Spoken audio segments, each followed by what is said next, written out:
Welcome back to CyberTechHaus. I am glad you are joining us as we move into our last module of CompTIA Security Plus Domain 1 presentation. This is the quiz module where you will test what you have learned so far. Well, dear students, welcome back. Welcome to Module 8, Domain 1 Quiz. Test your knowledge of security fundamentals and best practices. Okay, class, let's do some house cleaning before we actually get into Domain 1 quiz. We have learned a lot about the different components of PKI, from digital certificates to certificate authorities. Now, let's explore how this all comes together in the real-world applications you use daily. First up, TLS or SSL. Have you ever noticed that little padlock in your browser's address bar when you visit websites like your bank or online stores? That padlock means your connection is secured using TLS or SSL.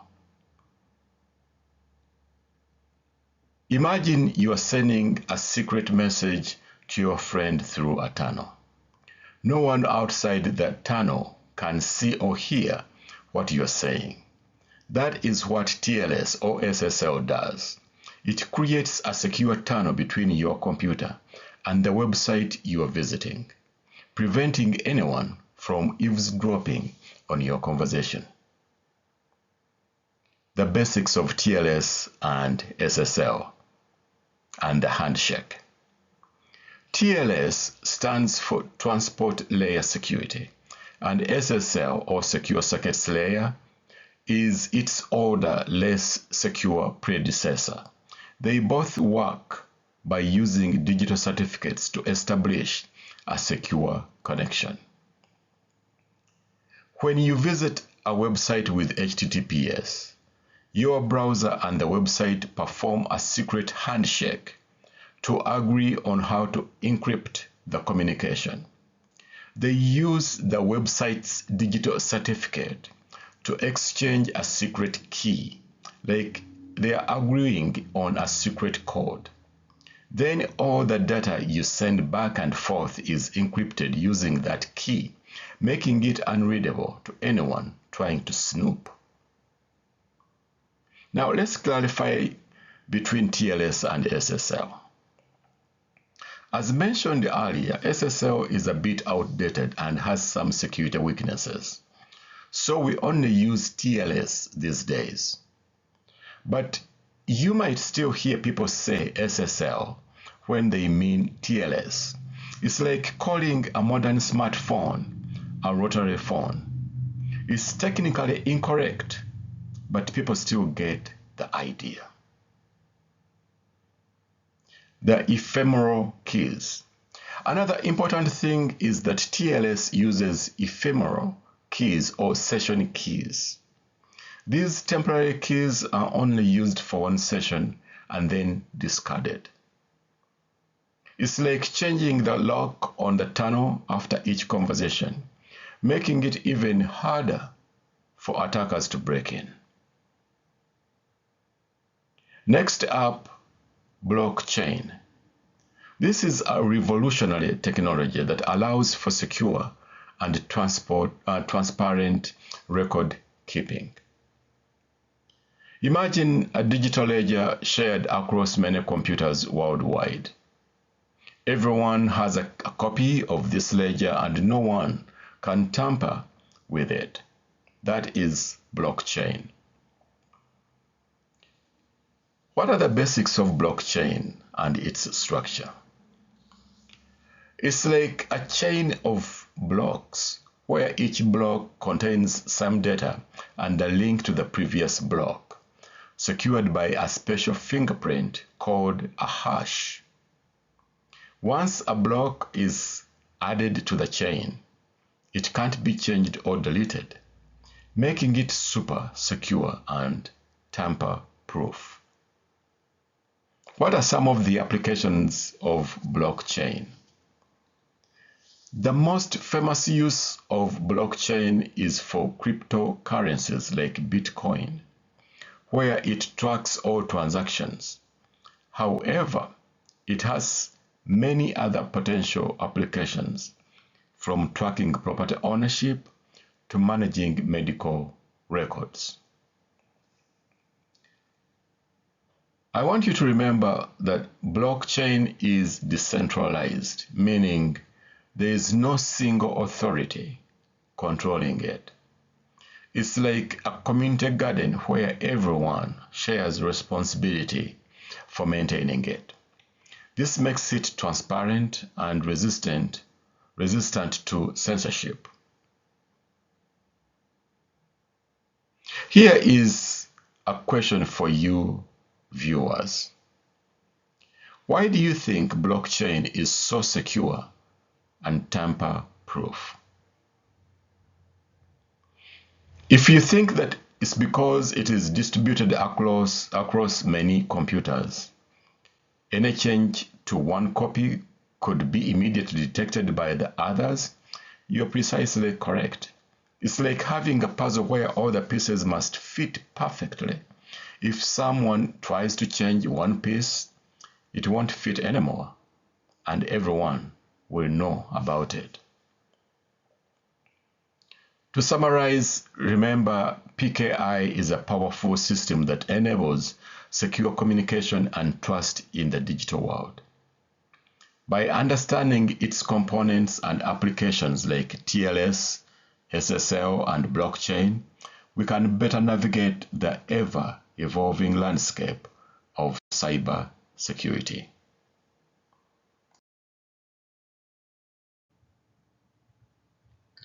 Domain 1 quiz. All right, class, it's time to test your cybersecurity knowledge. Prepare for a quick quiz on key concepts in Domain 1 of the CompTIA Security Plus exam. This is going to be your chance to assess how much you have learned and identify any areas needing more review. But don't worry, this is not for a grade, but of course, bragging rights are up for grabs. Let me explain the quiz format. I will present 2 questions on each slide with multiple answers. You can choose to pause this video and please take a moment to think about the answers. Then on the next slide, I will have highlighted the correct answers, and we will go over them and explain why they are the best choices. Are you ready for this? Okay, let's get started, and here is your first 2 questions. Questions 1 and 2. Take a few moments to think about each answer. The first question covers Role-Based Access Control, or RBAC, or RBSC, and its primary role in aligning privileges with job duties. In question number 2, think about what kind of control CyberTechHaus would use when encryption addresses remaining unremovable risks.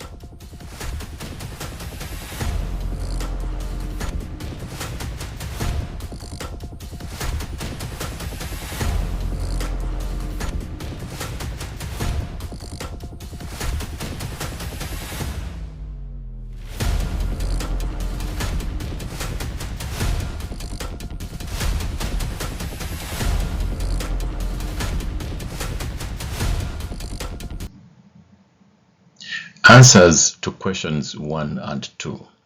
For question 1, the correct answer is C. Remember how we talked about different roles in a company, like a sales team needing access to customer data, but not financial records?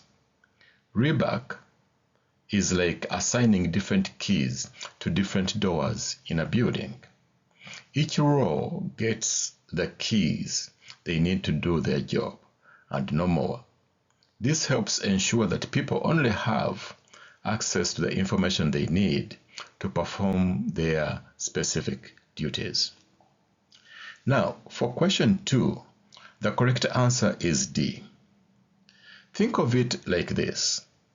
You cannot prevent all accidents, but you can wear a seatbelt to reduce the risk of injury. Encryption is like a seatbelt for your data. It is a compensating control because it helps reduce the impact of security breach, even if it can't prevent the breach itself. In conclusion, RBAC or role-based access control is essential in security because it grants access based on roles rather than individuals. In the second question, remember that compensating controls manage risks that cannot be eliminated, which is why encryption falls into this category.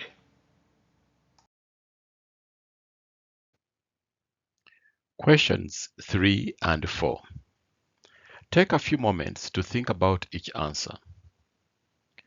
Question 3 focuses on understanding dependencies affect change management by identifying conflicts, assessing risks, and planning rollbacks. Question 4, on the other hand, it asks which technical concept can revert a system after a failure, focusing on continuity and restoration.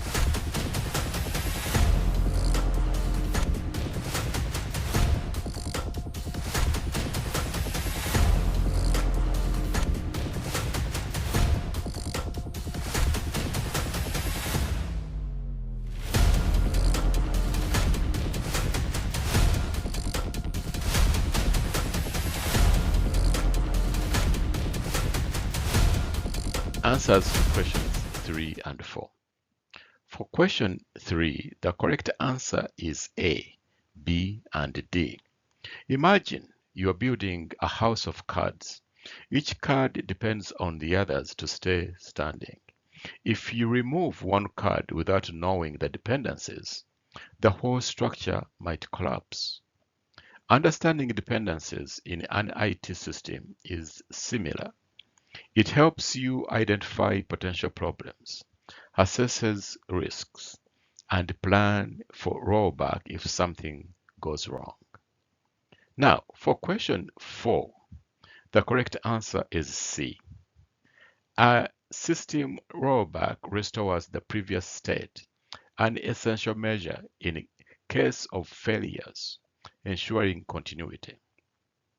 Think of it like hitting the undo button on your computer.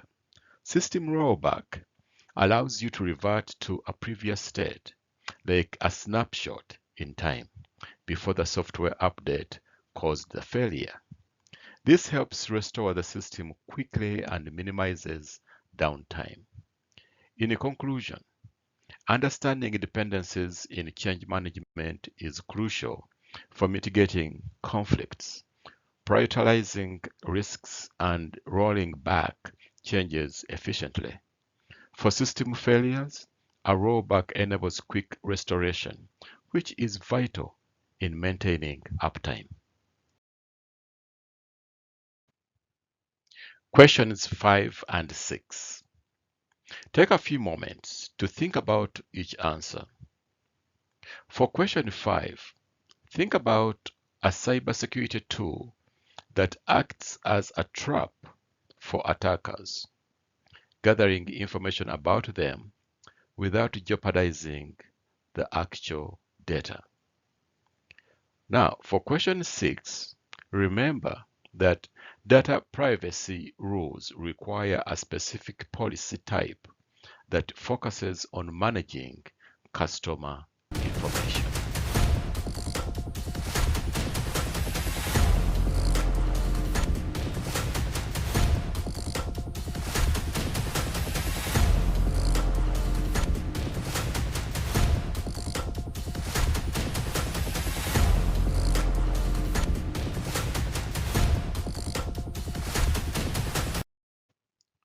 Answers to questions 5 and 6.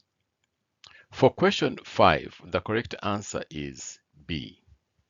Imagine you want to catch a thief. You could set a trap like a fake jewelry box that looks valuable. When the thief tries to steal it, you catch them red-handed. A honeypot is like that fake jewelry box. It attracts attackers, allowing you to study their methods and gather information about them. For question 6, the correct answer is D. Think of a privacy policy like a set of rules for handling personal information. It's like a promise to your customers that you will protect their data and use it responsibly. This is crucial for complying with data privacy laws and maintaining customer trust. In a conclusion, a honeypot acts as a lure, helping analysts understand potential threats in a controlled environment. A privacy policy, meanwhile, is key to maintaining compliance and ensuring customer data is handled with care. Questions 7 and 8. Take a few moments to think about each answer. Question 7 asks you to identify a specific type of hardware security used for encryption. For question 8, consider a decoy data element used to alert the organization to unauthorized access, helping it learn about attacker methods.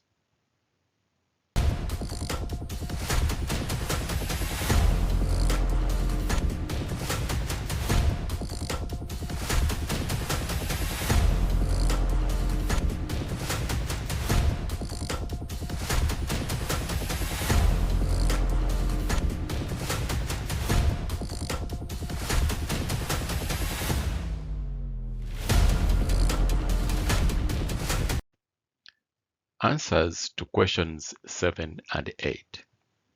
For question 7, the correct answer is B. A hardware security module, or HSM, is like a mini vault for your encryption keys. It's a separate chip that handles encryption and decryption, protecting your keys from being accessed or stolen from the computer's main system. An HSM is an external hardware device designed for secure key management and encryption processes, which can be used in various secure locations. Now, for question 8, the correct answer is B. Imagine a honey token like a tripwire in a jungle. When an attacker tries to access it, it triggers an alarm alerting the security team to their presence and activities. This helps them understand how attackers operate and improve their defenses. A honey token attracts attackers and triggers an alert when accessed, helping the security team detect unauthorized activities.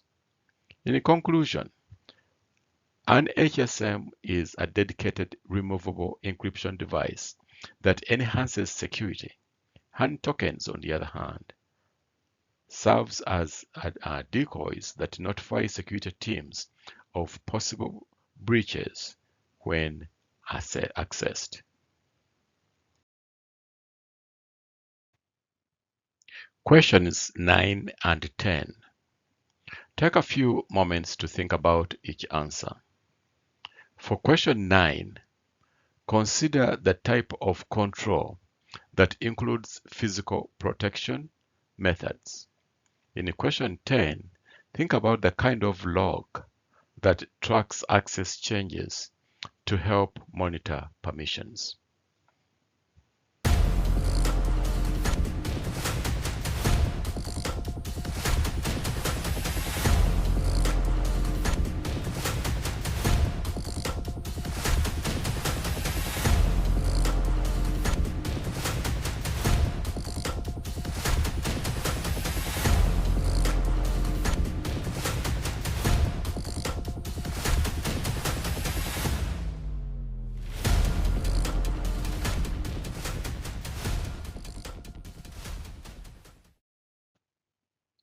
answers to questions 9 and 10.